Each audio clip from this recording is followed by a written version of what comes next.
Tiniyak ng Philippine Coast Guard na tuloy ang paghahanap sa apat pang marinong Pilipino na nawawala sa paglubog ng MV Devon Bay sa bahagi ng Scarborough Shoal. Habang isinailalim na sa psychosocial interventions at medical check-up ang 15 survivor na nakabalik na ng Maynila. Yan ang report ni Bernard Ferrer. Pasado 5 ng umaga nang dumaong sa Pier 13 port area sa Maynila ang BRP Teresa Magbanwa ng Philippine Coast Guard. Sakay nito ang 15 Pilipinong crew ng cargo vessel na MV Devon Bay. Kasama rin ang labi ng dalawa nilang kasama na nasuwi sa paglubog ng barko.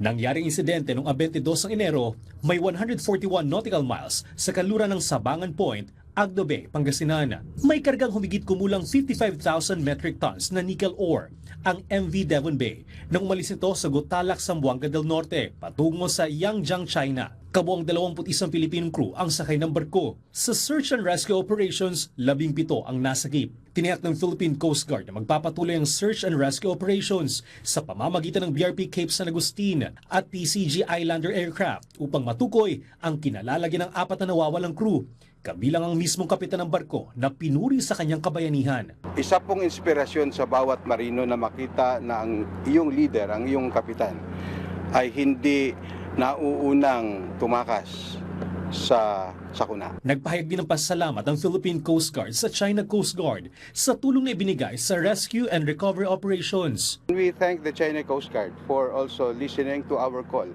for conducting the search and rescue operations themselves and for the very orderly handover of the survivors and the deceased persons.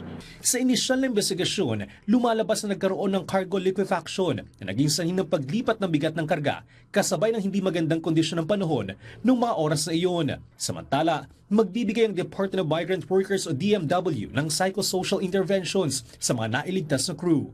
Bernard Ferrer para sa Pambansang TV sa Bagong Pilipinas.